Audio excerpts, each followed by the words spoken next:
देखिए सर, जो ये जातियों की गोलबंदी, इसका खोखलापन एक और दिखता है, बहुत बड़ा खोखलापन हुँ, इसका दिखता है। जब ये हुँ, जा 85% गिनते हैं तो पूरे मुस्लिम आबादी को अपने साथ गिनते हैं। हाँ, लेकिन 2014 से देखिए आप कि जब कभी मुस्लिम आबादी पर कोई सरेआम हमला हो रहा है, तो इनको नहीं बोलते। अपनी जात के बिखर जाने का मतलब इनकी अपनी खुद की जात पर इन नेताओं के भरोसा नहीं है कि अगर ये मुस्लिम के पक्ष में कहीं खड़े हुए तो इनकी जात के जो जिसके ऊपर ये खड़े हैं, कहीं वो भी धर्म की तरफ ना भाग जाए। क्योंकि आप जब जात के आधार पर किसी एक का विरोध करेंगे, तो चाहे जितने नारा लगा लीजिए, एक जात से दूसरे जात के भी टकराव का इतिहास है। ऐसा नहीं है कि सारा शोषण केवल सवर्णों ने कर दिया अपने नीचे, सभी नीचे वालों का कर ही नहीं पाते। सब अपने से नीचे नीचे नीचे का शोषण किए हैं। बीजेपी ने इधर एक और बड़ा काम किया, शिवसेना को निगल गई। अब शिवसेना हिंदुत्व की राजनीति नहीं कर सकती, जिसके पास संसाधन का बहुत बड़ा हिस्सा है और इसके बावजूद भी वो अपनी सत्ता बनाए रखने के लिए उस कुर्सी को छोड़ दे रहा है, जिस कुर्सी को छोड़ने के लिए कोई हिम्मत नहीं कर पा रहा है, गठबंधन तक नहीं हो पा विधान रहे हैं, सीटों के विधान बंटवारे पर विधान। मारामारी हो जा रही है। तो हुँ, फिर ये जातीय ध्रुवीकरण का उपाय जो है, धार्मिक गोलबंदी के का मुकाबला करने में तो किसी काम नहीं आएगा। दलित नेताओं के नेतृत्व में जितनी पार्टियां बनी, वो उस तरह से सवर्णों का विरोध करने के बाद भी ओबीसी समाज या अपने बगल के दलित जातियों का के समाज का, नेताओं की बात नहीं कर रहा हूं, समाज का उस तरह समर्थन नहीं पाई जैसे कि ओबीसी जातियों से को दलित समाज का समर्थन मिला।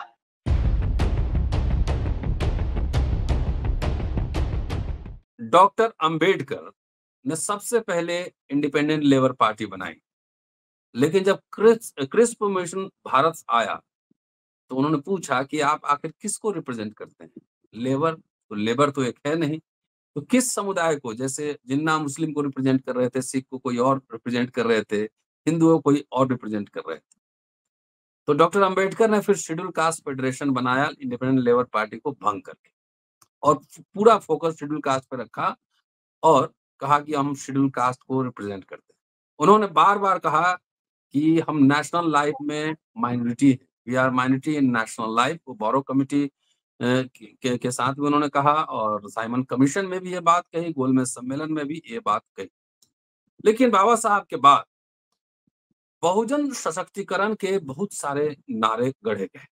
जगदेव बाबू, 100 में 90 शोषित है, 90 भाग हमारा है। 100 का शासन 90 पर नहीं चलेगा, नहीं चलेगा। बोल 85 जय मूल निवासी। तो ये तमाम तरह के नारे गढ़े गए। चलिए फाइनली मंडल कमीशन बीपी सिंह ने इम्प्लीमेंट किया। उसके बाद एक जातीय ध्रुवीकरण तेज हुआ। मंडल कमीशन के करने के साथ ही कमंडल यात्रा शुरू हुई। मतलब एक तरफ जातीय गोलबंदी और दूसरी तरफ धार्मिक गोलबंदी। बाबरी मस्जिद का इशू आपको याद ही होगा। लेकिन क्या जातीय गोलबंदी पर धार्मिक गोलबंदी हावी हो? जो सोशल इंजीनियरिंग की बात कांशीराम करते थे, क्या आज बीजेपी, आरएसएस वो सोशल इंजीनियरिंग कर रही है? सिर्फ राजस्थान में एक चीफ मिनिस्टर ब्राह्मण है, 2 जगह ठाकुर हैं, शायद 2 जगह। एक यादव है, एक सैनी, इधर जहां तक मैं इधर जाना है। तो क्या ये ध्रुवीकरण की टेक्निक आरएसएस, बीजेपी ने सीख ली? यहाँ ये बताना जरूरी है कि भारत या दुनिया में कहीं भी, भारत में कुछ ज्यादा है कि एक इंसान बहु पहचान, मल्टी आइडेंटिटी के साथ पैदा होता है। उसमें जाति भी है, धर्म भी है, भाषा भी है, क्षेत्र भी है, खान-पान भी है, Hindu food, Muslim food, south Indian food, north Indian food, तमाम सब कुछ एक साथ है।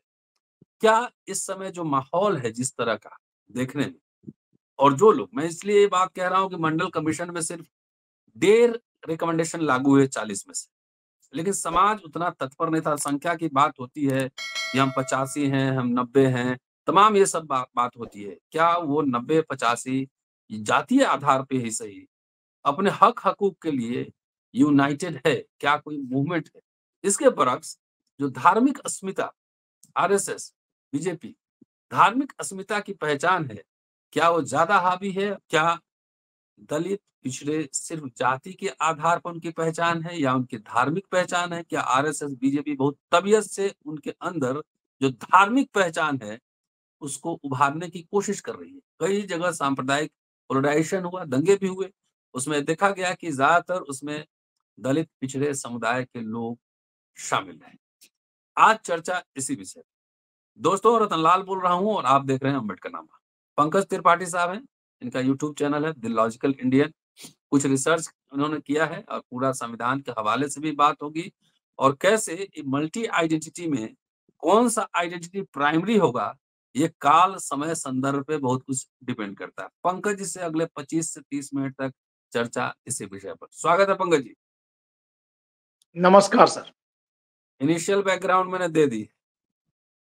जी सर, ये कितनी तकलीफदेह बात है, एक बौद्धिक चिंता का विषय है और चिंतन करने का आधार है कि बाबा साहब ने जब कार्य के आधार पर अपने वर्ग का उल्लेख किया कि मैं मजदूरों का रिप्रेजेंटेटिव हूं, जी। तो उनको सुनने से इस आधार पर मना किया गया कि नहीं, आप किसी जन्म आधारित वर्ग के प्रतिनिधि के रूप में बताइए कि इनमें से किसके प्रतिनिधि हैं, क्योंकि मजदूर तो कर्म आधारित हो गया, जबकि वो कर्म व्यवस्था उस समय जन्म से ही जुड़ी हुई थी।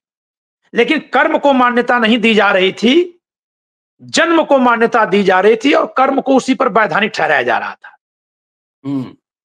वह विदेशी थे, उन लोगों को हर वर्ग के प्रतिनिधियों से बात करनी थी जो जन्म पर आधारित थे, जो मान्यताओं पर आधारित थे, जो धर्म पर आधारित थे। उनको कर्म के आधार पर प्रतिनिधियों से बात नहीं करनी थी।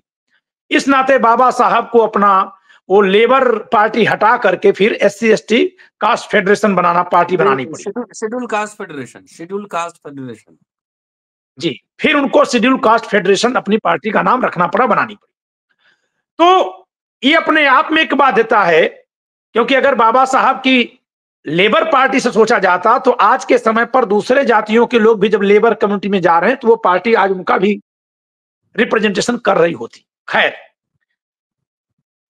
आपने एक बात रखी है कि कोई एक व्यक्ति एक ही तरह की पहचान लेकर नहीं पैदा होता, न तो जीवन में उसकी एक ही पहचान होती है। जैसे हम जो यहां बैठे हैं बुद्धिजीवी हैं, हम जो यहां बैठे हैं पुरुष हैं, हम जो यहां बैठे हैं यूट्यूबर हैं, इन 3 आधार पर तो हम दो एक साथ हैं। हम दोनों जो बैठे हैं शिक्षक हैं, इन 4 आधार पर एक साथ हैं। लेकिन अभी हो जाएगा कि वर्ग के आधार पर तो हम ब्राह्मण हैं और आप दलित हो जाएंगे। तो कहीं कहीं विभाजन हो जाता है किसी एक आधार पर, धार्मिक मान्यताओं के आधार पर। तो अब सवाल यह है कि जनता तो वही है और उसी जनता को वोट में बांटना है। जब कभी कोई व्यक्ति जातीय ध्रुवीकरण की बात कर रहा है तो उसी समाज की जातियों को पकड़ रहा है अपनी तरफ, और ध्रुवीकरण का मतलब होता है, गोलबंदी का मतलब होता है कि कुछ को निशाने पर रखकर आधे से अधिक को अपनी तरफ ले आना, जिससे कि वोट में हम भारी पड़े। इसीलिए जातीय गोलबंदी की गई, और ये जातीय गोलबंदी मूलतः सवर्णों के खिलाफ की गई, जिसमें जो बहुजन राजनीति चलिए, खासकर बाम सेफ की, उसका तो नारा ही था कि तिलक तराजू और तलवार इनको मारो जूते चार। तो तिलक, तराजू और तलवार ये तीनों ही सवर्णों के प्रतिनिधि थे, उन्हीं के प्रतीक चिन्ह है। बाम सेफ का या बसपा का उदय, जहां तक मुझे ध्यान है, बाम सेफ ने नहीं दिया था, किसी चुनावी प्रचार में किसी ने दिया था। जी सर, चुनावी प्रचार में दिया गया, लेकिन क्या बाम सेफ ने खंडन किया? तो हम उस विचार पर चल रहे हैं, जब खंडन नहीं किया, इतने आपत्तिजनक नारे का खंडन होना चाहिए था। क्यों होना चाहिए था? क्योंकि हमको बदलाव करना है, बदला नहीं लेना है। अगर बदलाव की बजाय बदला लेने की बात कहीं भी होगी तो कौन किसे नाजायज कह पाएगा? कौन किसे नाजायज कह पाएगा? अगर कोई ये कहेगा कि हमारी पीढ़ियों ने हल जोता तो हमारे आने वाली पीढ़ियां आपके आने वाली नस्लों से, पीढ़ियों से हल जुतवाएंगे, तो फिर तो ये बदला हो गया। और फिर जो बदला लेने वाली बात कर रहा है, अम्बेडकर बिल्कुल नहीं। अरे बाबा साहब तो सर कहां थे? बाबा साहब के विचारों पर राजनीति अगर होती तो यह दशा नहीं आती कि धर्म इतना ध्रुवीकरण में कि RSS जैसे संगठन ध्रुवीकरण में इतने सक्षम हो पाते, नहीं हो पाते। एक रेफरेंस यहां दे देता हूं।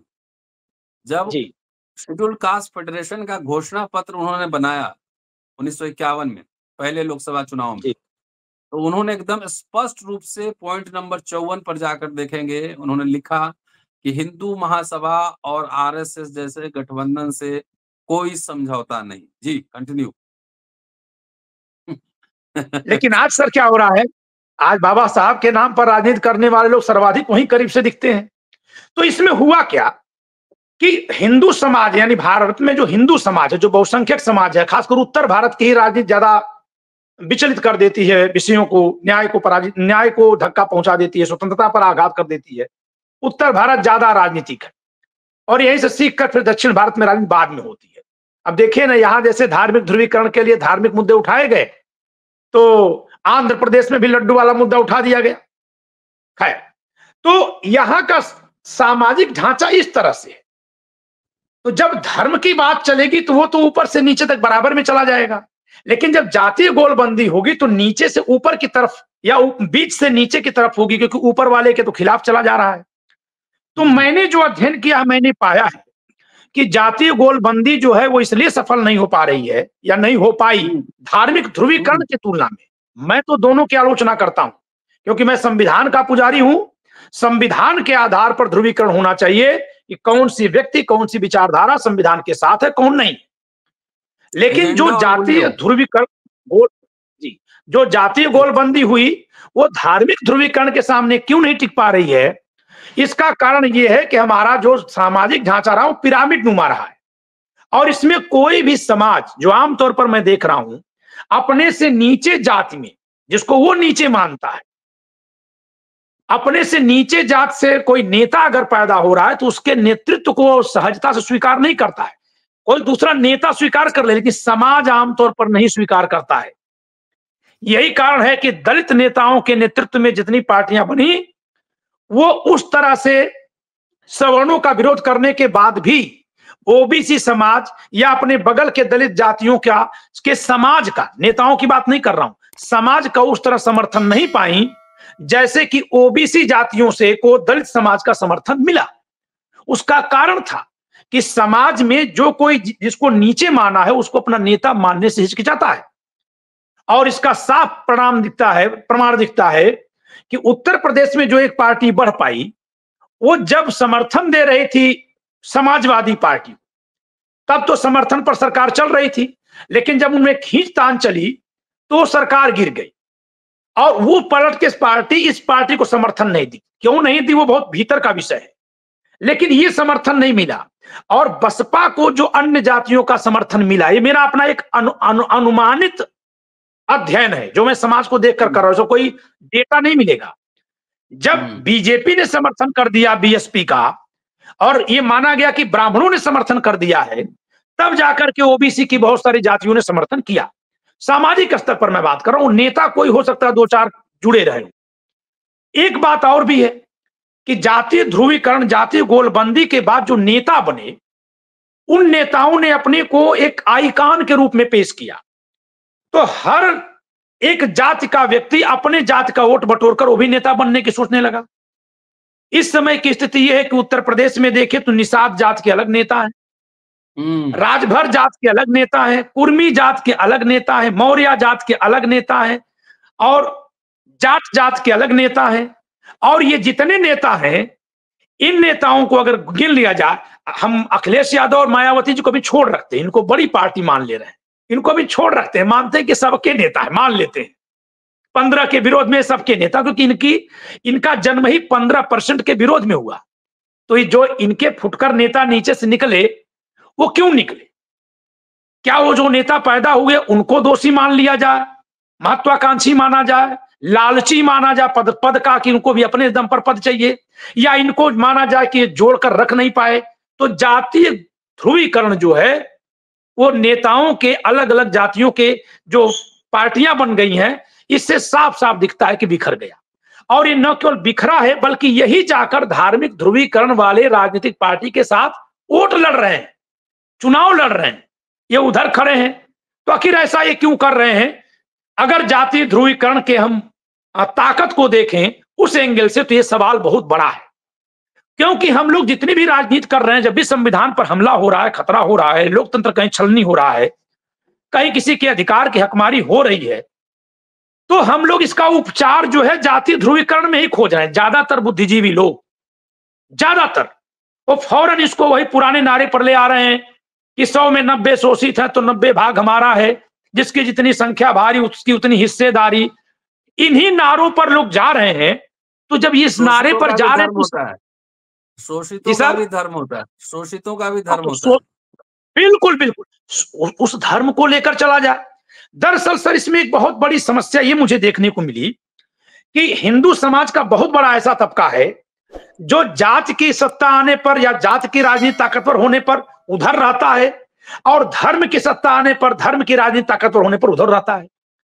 अब अगर हम मान लें कि धर्म की राजनीति का नेतृत्व जो है 15% की आबादी कर रही है, तो 15% ने अपने को वोट बैंक बना रखा है, वो कुर्सी सीधे नहीं ले रहे हैं। जो बीच वाले हैं उन्हीं से कहते हैं कि तुम वहां लड़ोगे, हार रहे हो, मेरे साथ आओ, मैं तुमको मंत्री मुख्यमंत्री बना दूंगा। जबकि जो जाति ध्रुवीकरण वाले नेता हैं वो बड़की कुर्सी अपने लिए रखते हैं, खुद रखते हैं।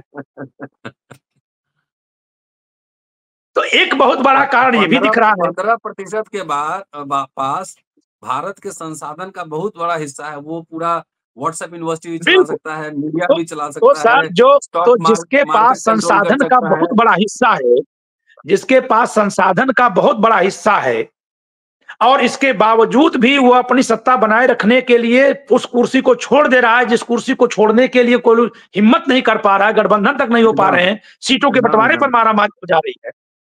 तो फिर ये जातीय ध्रुवीकरण का उपाय जो है धार्मिक गोलबंदी के का मुकाबला करने में तो किसी काम नहीं आएगा। मैं तो हर बार वीडियो बनाता हूं, उत्तर प्रदेश से बिहार तक के सारे जो छोटे छोटे जातियों के नेता हैं इनकी पार्टियों को देख लीजिए। इसके अलावा धर्म में एक और बड़ी ताकत है। हिंदू धर्म में जो धर्म ग्रंथ लिखे हैं, जो अवतार दिखाए गए हैं, उसमें से अलग अलग जातियों के हैं। अब जैसे राम के नाम पर छत्री जुड़ जाएंगे, कल मथुरा का आंदोलन तेज कर देगी बीजेपी, तो यादव लोग जुड़ जाएंगे। मोहन यादव को तैयार कर लिया गया है। आखिर यादव समाज जो है सबसे मुखर रहा है ब्राह्मणवाद के खिलाफ लड़ने में, लालू यादव और मुलायम सिंह यादव के माध्यम से, खासकर लालू प्रसाद यादव के माध्यम से। लेकिन हरियाणा का यादव तो उसे ही वोट दे रहा है जिसे लालू प्रसाद यादव जिसके विरोध में खड़े होते हैं। मध्य प्रदेश का यादव भी वही वोट दे रहा है। तो वो जहां धर्म के साथ जाना आसान है वहां खड़ा हो जा रहा है, जहां जातीय गोलबंदी में वो फायदे में है वहां खड़ा हो जा रहा है। छोटी छोटी जातियों की हम बात कर लें, डोम जाति है, उनके कल्याण की कोई बात नहीं कहीं कहीं कोई करता अलग से। अभी डोम जात के लोग मेरे साथ बहुत बड़े पैमाने पर जुड़े हैं वीडियो देखकर। वो कहते हैं कि सर हमारा पुश्तैनी पेशा पारंपरिक था, डलिया बनाना, सूप बनाना, बांस फोर भी कहते हैं, बांस से काम करते थे। अब आज जो आधुनिकता आई है तो बांस की दौरी, डलिया, सूप, चलनी कोई लेता ही नहीं। और हमारे पास इतना साधन ही नहीं कि हम चाय की दुकान खोलें, और खोल देंगे तो कोई नहीं पिएगा। उस जात के लोगों ने तो यहां तक कहा कि हमसे जो जो जो ऊपर जो सबसे नीचे चुकी हम है साहब, तो हमसे ठीक ऊपर वाले भी चाय नहीं पिएंगे हमारा। और हमारे लिए जो कहीं सफाई का अवसर था वो भी जो है सवर्ण उसमें घुस गए और ऊंचे जात के लोग घुस गए, तो जो हम उसको सफाई का वेतन बढ़ाने के लिए हड़ताल करते थे वो भी नहीं कर पा रहे हैं। तो और दूसरी तरफ जब धर्म वाले उनके घर जाएंगे तो कहेंगे अरे भाई आप तो उस डोम राज के वंशज हैं जिनके यहाँ राजा हरिश्चंद्र नौकरी किए थे। वो एकदम गदगद हो जाएंगे। काशी नरेश है। और सर मैं परंपरा बता रहा हूं कि अभी हम लोग भी साइकोलॉजिकल जी, अभी जैसे भगवान शिव का उनको एक अंश माना जाता है, डोम जात के लोगों को धार्मिक मान्यता यही है क्योंकि संहार के देवता भगवान शिव हैं। अब मैं ऐसी बातें करता हूं तो कुछ लोग वीडियो पर लिखते हैं कमेंट पर कि ये धर्म की चर्चा क्यों करते हैं। अरे आपने चर्चा बंद कर दी, इस नाते भारत सुनना नहीं बंद कर दिया, न समझना बंद कर दिया, न उसको सुनाना और समझाना अभी आवश्यक नहीं है। दिमाग खोलने के लिए सब बातें की जाती हैं। एकदम तो वहां पर समझना है मिथ के असर उस मिथ को वो व्यक्ति मान रहा है, वो व्यक्ति मान रहा है, तो वो क्यों नहीं जुड़ रहा है ये हमको सोचना पड़ेगा। तो वहां हमने ये देखा कि उनको अगर एक लाइन बोल दिया जाए कि भाई हम तो ब्राह्मण होकर के भी अपने परिवारजनों की अगर शव को लेकर जाते हैं मणिकर्णिका घाट पर तो आग मांगने की परंपरा है। मैं स्वयं गया हूं अपने दादी का शव लेकर के, पिताजी का भी मैं लेकर गया। तो मणिकर्णिका घाट पर बनारस में जब दाह संस्कार होता है तो अग्नि जो है डोम महाराज से मांगी जाती है। वहां उनको डोम महाराज कहते हैं और वो पूरा मसनद लगा के बैठे होते हैं, उनको प्रणाम करना पड़ता है। वहां वो ब्राह्मण से बड़े हैं। अब ये लाइन बोलते ही सारे डोम समाज के लोग क्या कहेंगे कि एकदम शीर्ष पर ब्राह्मण है उसकी पूजा होती है, लेकिन ब्राह्मण हमारी कर दिया तो ऊपर हो गए। तो ये जो सम्मान पाने का भाव है, ये चीजें तो धार्मिक ध्रुवीकरण में धर्म का जो पुट है वो बहुत ज्यादा मजबूत है। और बीजेपी ने इधर एक और बड़ा काम किया, शिवसेना को निगल गई। अब शिवसेना हिंदुत्व की राजनीति नहीं कर सकती। जो कोई भी विकल्प थे इस धर्म की राजनीति के, सबके मुंह बंद कर दिए गए। जबकि जातीय ध्रुवीकरण, जातीय गोलबंदी की राजनीति करने वालों की संख्या दिन प्रतिदिन बढ़ती गई। पंकज जी, आपके आर्गुमेंट से एक आर्गुमेंट में दे रहा हूं कि जो सो कॉल्ड 80, 85, 90 करते हैं वो बेसिकली अपने जातियों का सिर्फ एक नेता देखना चाहते हैं, है ना। रियल एजेंडे जो है, चाहे उनके एजुकेशन का हो, जॉब का हो, हेल्थ का हो, वो नहीं। मेरे जात का एक मंत्री बन गया, लाल पीली बत्ती हो गई, वहां जाते हैं तो वहां पे चाय पिलाते हैं, तो साइकोलॉजिकल सेटिस्फैक्शन रहता है क्या? उसी से खुश होते हैं। बिल्कुल, एक्चुअली और नेता नहीं, लार्जर यही है। देखिए सर, बहुत सही बात है कि जब हम दूसरे किसी को जात से पहचानेंगे तो आपकी अपनी जात स्वयं आप पहचान जाएंगे। जैसे जब मेरे वीडियो पर लोग मेरे खिलाफ जब कमेंट करने में लिखते हैं कि ब्राह्मण कैसे संविधान की बात करेगा, तो फिर मेरे दिमाग में तुरंत आया कि तब इनको अपनी जात याद होगी। क्योंकि अगर आप एक जात का नाम ले लिए तो फिर आप कहां हैं, ये आपके दिमाग में आएगा। तो यही हो रहा है कि जब व्यवस्था में जो दुर्व्यवस्था है, समाज में जो खामी है, जो कुरीति है, अन्याय है, जब इसको रोकने के लिए आप जात के आधार पर आलोचना करेंगे, तो जात के आधार पर आलोचना करने में फिर आपकी अपनी जात भी आ जाएगी। और यही कारण है कि चिराग पासवान के कैंपेन में आप जाइए, आपको वहां 90%, मैं कभी गया नहीं लेकिन मैं बिना गिने बता रहा हूं, 90% पासवान लड़के मिलेंगे। आप चंद्रशेखर आजाद रावण के कैंपेन में जाइए, 90% उनकी जात के लड़के मिलेंगे। हर जगह चूंकि एंटी बीजेपी जो पार्टियां होती हैं वहां मुस्लिम लड़के मिल जाते हैं, मुस्लिम समाज के लोग रहते हैं, लेकिन उसी जात के मिलेंगे। यहां तक कि मैंने देखा कि ईवीएम का जब विरोध किया जा रहा था तो वहां जिस जात के लोग विरोध कर रहे थे मोस्टली उसी जात के लड़के थे, वहां समाज के लोग थे। अपवादिक तौर पर तो मैं स्वयं भी था, लेकिन संख्या ऐसे ही आप चलिए, संजय निषाद की पार्टी में ज्यादा कार्यकर्ता किस जात के होंगे? तो विरोध तो कर रहे हैं 15 का, लेकिन जब वो पार्टी बना रहे हैं तो उस पार्टी में केवल उनकी ही जात के लोग जुड़ रहे हैं जिस जात का वो मुखिया है। क्यों ऐसा हो रहा है? ये होकर रहेगा, क्योंकि आप जब जात के आधार पर किसी एक का विरोध करेंगे तो चाहे जितने नारा लगा लीजिए, एक जात से दूसरे जात के भी टकराव का इतिहास है। ऐसा नहीं है कि सारा शोषण केवल सवर्णों ने कर दिया अपने नीचे, सभी नीचे वालों का कर ही नहीं पाते, सब अपने से नीचे नीचे नीचे का शोषण किए हैं। जो समाज अछूत बनाया गया था, आज एक भी दलित सीएम नहीं है भारत में। जी, ये बड़े दुर्भाग्य की बात है कि एक दलित सीएम नहीं है, लेकिन सर उससे बहुत बड़े दुर्भाग्य की बात है कि एक दलित को जब राष्ट्रपति बनाया गया है तो वो राष्ट्रपति महोदय बनने के बाद जहां कहीं भी दलित होने के नाते उनको रोका गया, उस पर भी आवाज नहीं उठाए, और जहां कहीं दलितों पर अत्याचार हुआ उस पर कोई सांकेतिक बयान भी उनके नहीं आए, न उसका कोई उपाय आया, बल्कि उन्होंने अपने प्रतीक का, अपने पद का प्रयोग, जहां तक मेरा मानना है, मैं वन नेशन वन इलेक्शन से बिल्कुल सहमत नहीं हूं। संविधान के विद्यार्थी के नाते ये लोकतंत्र को दफन करने वाला है, और इसको आज की सरकार और निर्वाचन आयोग भी प्रमाणित कर रहा है कि 3 राज्यों 4 राज्यों में चुनाव तो एक साथ नहीं करा रहे हैं, तो फिर कैसे पूरे देश का चुनाव कराएंगे? इसका मतलब है कुछ घपला घोटाला करने की पूरी योजना है। और इस पर बिना कोई अपनी चर्चा किए, कोई बिना अपनी बात रखे, हमारे पूर्व राष्ट्रपति महोदय वहां मुहर की तरह खड़े हैं, जो ये साबित कर दे रहे हैं कि जो आरोप उस जाति पर गंदे तरीके के लगाए जाते हैं वही सही थी। कल को कालांतर में ये बात बोली जाएगी, बहुत तकलीफ होती है। और वर्तमान में तो एसटी समाज से जो है द्रौपदी मुर्मू जी महामहिम पद पर ये भी हैं, इन्होंने वहां पर चर्चा कर दी। कलकत्ता की चर्चा, कलकत्ता की घटना इनको दिख गई और उस पर पूरे मुखर होकर बात की।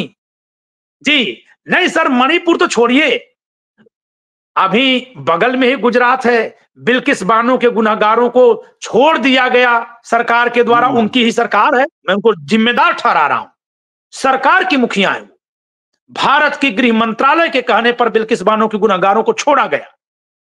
उन गुनहगारों को जिन्होंने एक महिला, गर्भवती महिला के साथ बलात्कार किया, उसका गर्भ मर गया, उसकी 3 साल की बच्ची को जमीन पर पीट पीट कर मार डाले उस महिला के सामने, और उसके परिवार के 11 लोगों का वहीं कत्ल किया।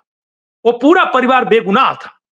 ऐसे दोषियों को छोड़ा गया है जिस समय जिस सरकार की ओर से, उस सरकार में राष्ट्रपति के तौर पर द्रौपदी मुर्मू जी बैठी हैं, वो महामहिम है, उनकी कोई जिम्मेदारी नहीं है।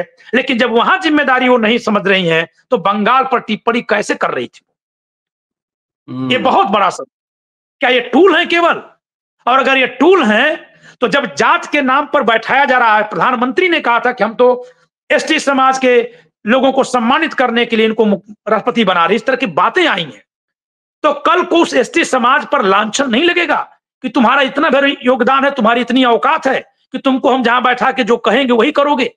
यही तो कहा जाता है, यही तो लांछन है कि इनके अंदर कोई मेधा नहीं होती है, इनके अंदर कोई क्षमता नहीं होती है। तो ऐसे किसी व्यक्ति को ला करके वहां बैठाया जा रहा है। तो सर, अगर इसी तरह से कोई सीएम भी दलित बनाना हो तो मैं उससे संतुष्ट नहीं। बस मैं यही कहना चाह रहा हूं। मैंने फिर हमारे लिए सीएम पीएम आप ही जैसे बुद्धिजीवी लोग हैं कि जो दहाड़ करके लोकतंत्र का असली उपयोग कर रहे हैं और अपनी अधिकार का पूरा प्रयोग निज पर दायित्व लेते हुए, जोखिम लेते हुए स्वयं पर, समाज के लिए आप कर रहे हैं। मेरे कहने का मतलब ये था कि सब कुछ सांकेतिक ही है, तो दलित लोग तो पीएम बनाने के चक्कर में पागल हुआ पड़ा है, लेकिन आज एक सीएम भी नहीं है। मैं सांकेतिक तौर पे ही मैंने कहा है, वैचारिक तौर पे जो लोग नहीं, बिल्कुल सर, सांकेतिक है। देखिए सर, जो ये जातियों की गोलबंदी, इसका खोखलापन एक और दिखता है, बहुत बड़ा खोखलापन इसका दिखता है। जब ये 85% गिनते हैं तो पूरे मुस्लिम आबादी को अपने साथ गिनते हैं। लेकिन 2014 से देखिए आप कि जब कभी मुस्लिम आबादी पर कोई सरेआम हमला हो रहा है, तो इनको अपनी जात के बिखर जाने का, मतलब इनकी अपनी खुद की जात पर इन नेताओं के भरोसा नहीं है कि अगर ये मुस्लिम के पक्ष में कहीं खड़े हुए तो इनकी जात के जो जिसके ऊपर ये खड़े हैं, कहीं वो भी धर्म की तरफ न भाग जाए। ये कमजोर नेता है, इलेक्शन के ये सबके सब कमजोर नेता है, सबके सब कमजोर नेता हैं। किसी व्यक्ति की पहचान भारत के नागरिक के तौर पर है और सुरक्षा देना सरकार का कर्तव्य है। सरकारें ये डेटा निकाल कर नहीं काम करेंगी किसने वोट दिया किसने नहीं दिया। लेकिन आज देखिए कि एक तरफ जहां हत्या और बलात्कार के सजा याफ्ता राम रहीम को रोज बरोज पेरोल मिल रहा है चुनाव में भाषण देने के लिए, और वहां जेएनयू के तो कुछ बच्चों को बंद कर दिया गया है, आज तक उनको जमानत नहीं मिली। कोई नहीं पूछने वाला है। मिला जुला के पंकज जी, जो मेरी समझ आ रही है कि जातीय ध्रुवीकरण की एक सीमा है। नारों में 85% ठीक लगता है, लेकिन ऊपर से नीचे तक धार्मिक पहचान बनी हुई, टॉप टू बॉटम। ब्राह्मण सबसे ऊपर है, लेकिन अपने पद पे नहीं चाहता है कि मैं पद पे रहूं, हमारा एजेंडा आगे चले, भले मोदी जी प्रधानमंत्री रहे। तो सर, इस मामले में उसकी सारी नकारात्मकता के बावजूद भी वो त्यागी है ना, वो अपने उद्देश्य के लिए त्याग कर ले रहा है ना। आपका उद्देश्य सिर्फ पद पर बैठना हो गया। और सर, एक बात और कह रहा हूं, कुछ चीजें झूठ बोली जाती हैं। जैसे ये कह देना मीडिया में केवल ब्राह्मणों का कब्जा, तो मीडिया बनाया किसने? जब सन 90 में मंडल कमीशन की रिपोर्ट लागू हुई है, उस समय जितने भी लोग आईएएस की तैयारी कर रहे थे, आरक्षण आने के कारण से, चाहे विद्रोह में गए या किसी कारण से जो छटे, उन लोगों ने 2 काम शुरू किया था, कोचिंग और मीडिया। ये दोनों प्राइवेट संस्थान थे। तो जो जहां बनाया, जैसे किताब जो आप पढ़कर लिख रहे हैं, तो उस फील्ड में आप आगे हैं, आपने इतना अध्ययन किया। सिर्फ कह देने से हर बात का विरोध इस तरह से नहीं हो जाना चाहिए। राहुल गांधी की मैं बात सुना, मिस्टर यूनिवर्स कितने दलित हुए, तो आप इसका ये कहना बहुत उचित है। नहीं सर, ये गिनना भी उचित जी। नहीं सर, मैं कह रहा हूं ये गिनती करना बहुत सही है कि मीडिया में कितने गैर ब्राह्मण, लेकिन ये ब्राह्मणों के दोष के रूप में अगर गिना जा रहा है, तो क्या करेगा वो मीडिया बंद करके कहते भैया दलित भैया आइए, यादव जी आइए, बैठिए? ऐसे कोई करेगा? ये कौन सी कल्पना कराई जा रही है? अनावश्यक हेट, और सुनने वाले ताली बजा के वोट दे देते हैं। जबकि इस पर क्या होना चाहिए कि एक अध्ययन होना चाहिए और फिर उनको आगे अपलिफ्टमेंट का रास्ता दिया जाना चाहिए, जो आजादी के बाद चलाया गया। पेंशन खत्म हो गई, आप बोलेंगे नहीं। सड़कों पर चलने पे टोल प्लाजा चल रहा लग रहा है, बोलेंगे नहीं। और मीडिया बना करके अगर कोई बैठा, कोचिंग खोल के कोई बैठा, तो आप उसको जात के आधार पर गिन लिए। तो जरा जात के आधार पर चल के गिनिए। इलाहाबाद शहर में लाला जात का शहर है सर, वहां सबसे ज्यादा लाला परिवार के लोग अविवाहित मिलेंगे, क्योंकि उस परिवार की टेंडेंसी परंपरा यह थी कि नौकरी पाने वाले की शादी होती थी। आरक्षण आने से चूंकि सवर्ण है उनको नौकरी नहीं मिली, या आरक्षण आने से पहले भी नहीं मिलती रही होगी। बहुत सारे लोग आज जो हम लोगों की उम्र के या हम लोगों से बड़े उम्र के हैं, कुंवारे हैं।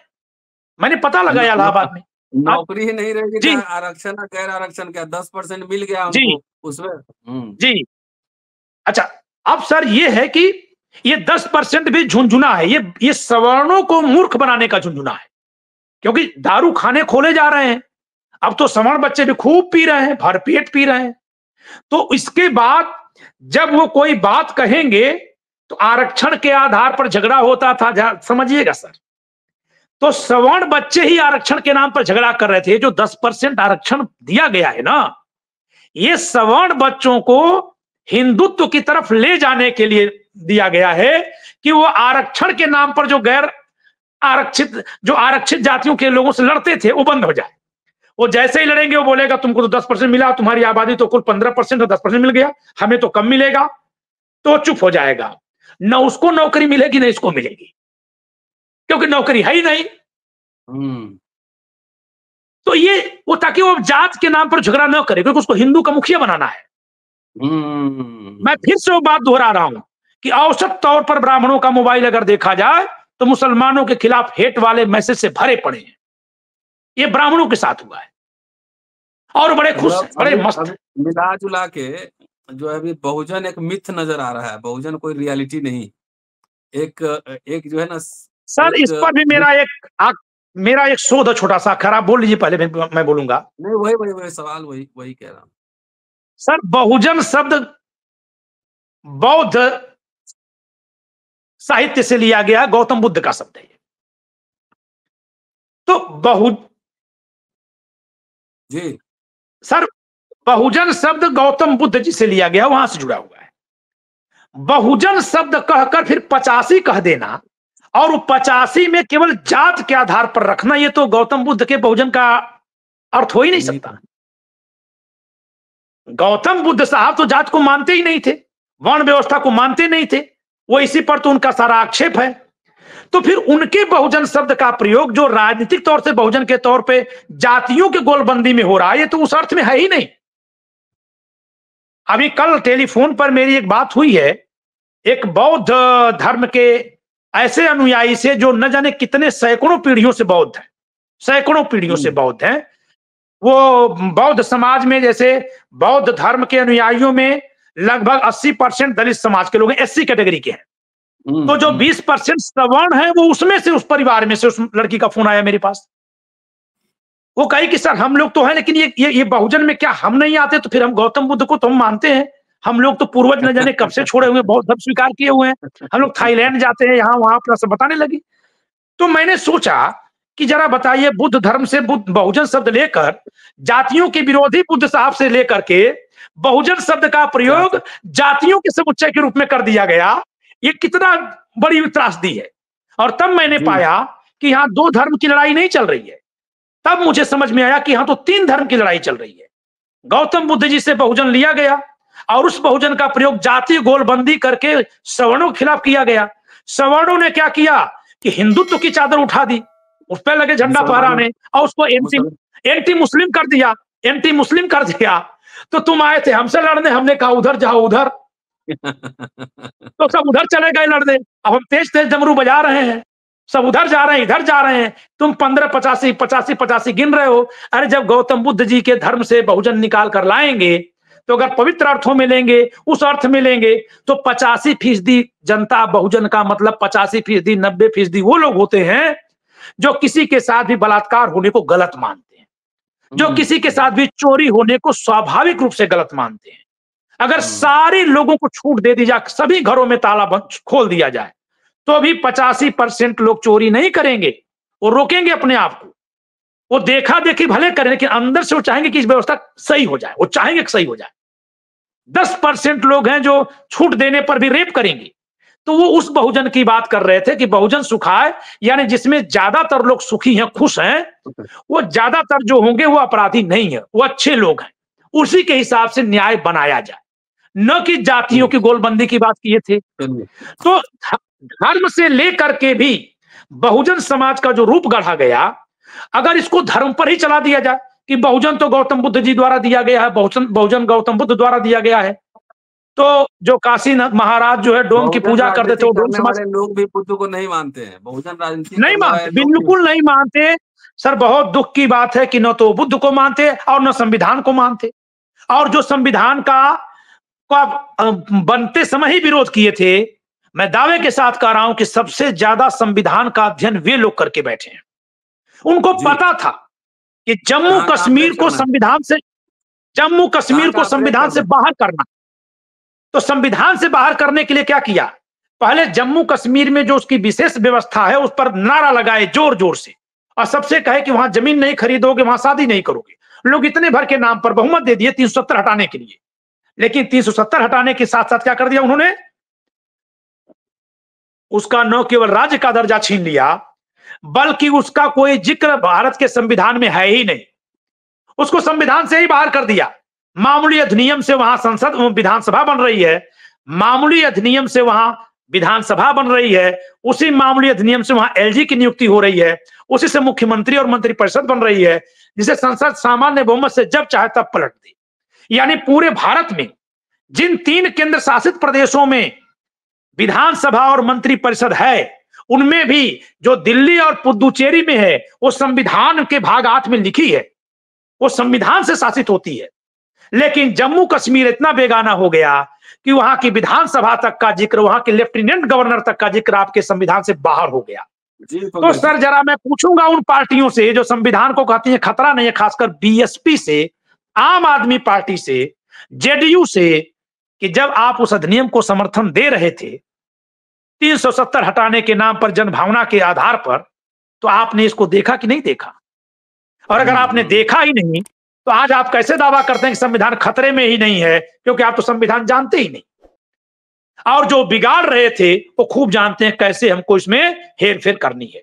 अब इसका सर अगला एक प्रभाव भी बताऊंगा ताकि ये बात निकल कर आए। उसी तर्ज पर इन्होंने जब एक देखा कि पूरे प्रदेश को एक केंद्र के अधीन लाया जा सकता है, उस प्रदेश को जिसको हम कभी चुनाव से जीत नहीं सकते, तो इसीलिए यूनियन टेरिटरी बना दिया और उसको एक अधिनियम के जरिए संविधान से बाहर कर लिया। अब सामान्य अधिनियम से चल रहा, संविधान से बाहर है व्यवस्था वहां की। यही राग अलापी गई है बिहार के सीमांचल की। कल को इसी तर्ज पर अगर बिहार के सीमांचल को यूनियन, हम लोग थोड़ा सा मुद्दे से भटक रहे हैं। अभी बहुजन के पूरे आइडिया धार्मिक, नहीं बस आ जाएंगे, एक ही मिनट लगेगा। इसी तरह से वहां कर रहे हैं, तो न सीमांचल को बाहर करके वहां भी संघ शासित बना करके वहां भी केंद्र से चलाने लगेंगे। तो मैं ये कहना चाह रहा हूं कि बहुजन के नाम पर जातियों की जो गलबंदी की गई, वो न तो जातियों को एक साथ रख पाई, न तो बाबा साहब को दिखाकर जो संविधान के बारे में दावा किया गया कि केवल बाबा साहब ही लिखे हैं, बाबा साहब के नाम पर जोड़ा जा, चलिए ठीक है, वो सब सम्मान सबने मान लिया बाबा साहब ने लिखा, तो वो संविधान भी आप नहीं जान रहे हो कि कहां कहां बिगड़ रहा है बाबा साहब का संविधान। अन्य लोगों को तो उससे बाहर कर दिया गया। तो ये जो जातियों के नेता बन करके कभी सत्ता में बैठे, वो अपने विफलता पर कभी कोई चिंतन नहीं होने दे रहे। तो जनता की जिम्मेदारी है कि संविधान और सद्भावना को जो खतरा पैदा हुआ है, इसका कोई विकल्प खड़ा करे, या कोई ऐसा विकल्प हो जो कि सबको साथ में लेकर चल सकता हो, संविधान के साथ चल सकता हो, तो उसके साथ लोग जुड़े, उसके साथ खड़े हों, क्योंकि बिना राजनीतिक विकल्प के संविधान की रक्षा और लोकतंत्र का प्रवर्तन संभव ही नहीं है। बहुत महत्वपूर्ण बात और सीधा साधा सवाल है कि जातीय ध्रुवीकरण पे धार्मिक ध्रुवीकरण ज्यादा हावी होता दिख रहा है। बाबा साहब ने अपने एक भाषण में कहा था, जो जिसमें मैं वीडियो बना चुका हूं, कि जाति भेद तो खत्म हो जाएंगे लेकिन गुण भेद बने रहेंगे। इसलिए अपने आप को सक्षम बनाइए। शिक्षा नहीं, उच्च शिक्षा जरूरी है। उनके भाषणों में लगातार ये शब्द आपको गूंजेंगे। बहुत बढ़िया से पंकज जी ने सारी बात बताई है। पूरा वीडियो देखिए, दिखलाइए, सुनिए और खिड़की खोलिए। शुक्रिया, देखते रहिए अम्बेडकर। शुक्रिया पंकज जी। धन्यवाद सर।